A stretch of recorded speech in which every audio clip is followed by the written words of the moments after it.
I just invested $1,356 on Robinhood, and for some background, I'm what financial experts call a noob, a novice, a beginner. I haven't done this before. This is kind of new to me. A retail investor, etc. You get the point, but maybe as a fellow new investor, I wanted to make this video going over the popular Robinhood app here, my experience. And yeah, that amount of money that I didn't invest all at once, this was actually over the course of a year here, to go over that investment and ultimately, of course, answer the question, did it make me any money? Welcome to the channel. My name is Mike. On this channel, I help you with the gig economy, your side hustle, your full-time hustle, making money and creating multiple revenue streams. So if you are new here, consider subscribing. And yeah, this is a little bit new, investing for really the first time in early 2020, April exactly 2020.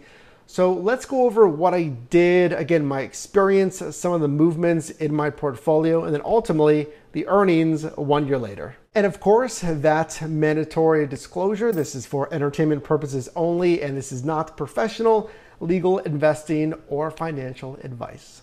Okay, let's check it out. So starting April 3rd, again, 2020, is really when I first started buying stocks. So technically, I opened the account in November of 2019, didn't really do anything with it.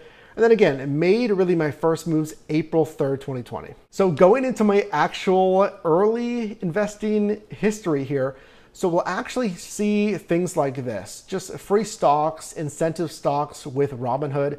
They do offer that if someone uses Robinhood, signs up with your affiliate link.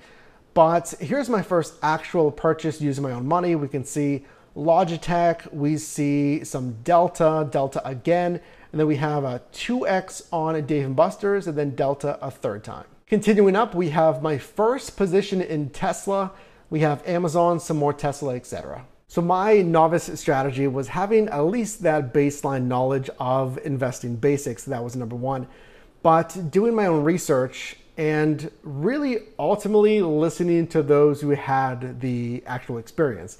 Years, decades investing and or large personal portfolios. That following trends in the marketplace, following companies that I felt good in, that maybe I've used their product or I see a use case in 2020 during the pandemic and making those investment decisions based on that. So when it comes to strategy, please let me know down below in the comments, because I am not really crunching numbers. I mean, gammas, net present value, P to E ratios, I get it that it is a metric, but again, casual investor, noob, let me know what you do down below in the comments.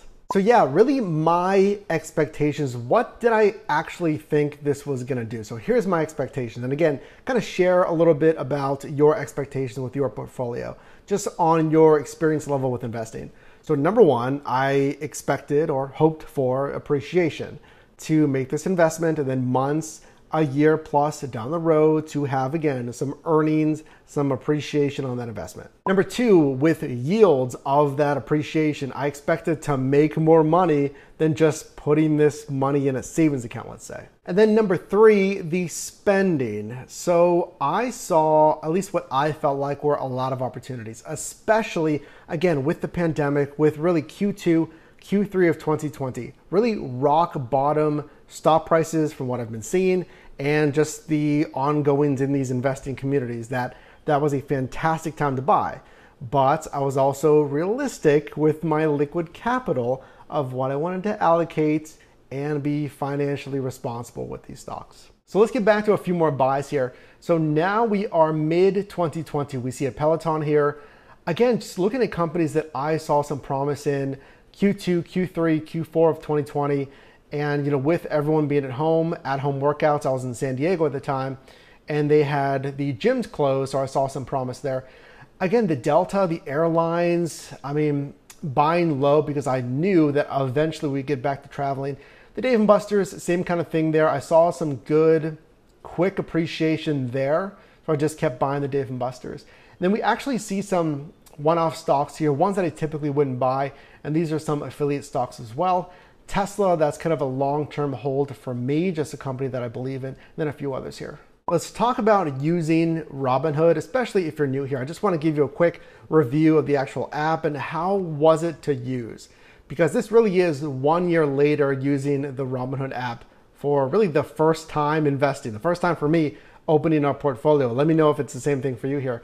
But I think the reason that myself, and maybe you as well, that we're really getting into investing is frankly because of apps like this. It's Robinhood, it's Webull, it's making investing pretty easy.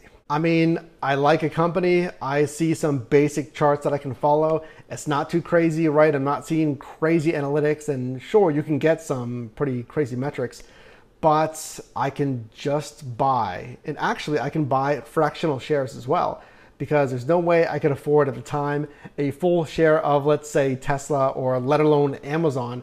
So I could buy fractional shares of those stocks and not have to stretch myself so thin or spend a lot more than I'm really capable of. And I saw the talk around options as well and heard of the extreme volatility. So I thought about it for a half second and then really thought better to just stay in my investing 101 lane. But no real major concerns with Robinhood. I will say that at some points there, I think it was maybe Q4 or Q1 of this year in 2021, there was controversy with Robinhood, with a lot of these volatility stocks, with the GameStop, with some of these other stocks that were removed basically temporarily for trading on Robinhood. I didn't have a position at GameStop at the time. I still don't actually, but I can definitely see the anger, the controversy around that. If you're trying to make moves, move your position on these stocks that are not available. So let me know your thoughts on that down below in the comments. Were you affected by that? Were you trying to get these volatility trades or even day trading? And that's not something I did either. So I feel like last year and this year, I was just making continual investments in those companies that I believed in. And actually one thing I did like with Robinhood was recurring investments. For instance, Tesla, there was a position that I really believed in. I set up a weekly investment, a weekly buy action for Tesla. And it wasn't a lot. It was $12, actually it still is $12 a week on a Tesla buy. And I mean, I know it doesn't sound like a lot, but to have that $12 every single week, and there were buys that I actually added on to that. But I will say, if you're new to investing and if you have a company like that you believe in for the long term, I like that option just to have it in there. And there were definitely times when I would just forget about investing and I would see that notification that says, hey, your transaction has whatever processed for your weekly buy on Tesla. So I thought that feature was pretty cool. Again, making it simple because I mean, that's all I'm really looking for right now. And also, of course, not over leveraging, not spending too much, of course, if I haven't mentioned that.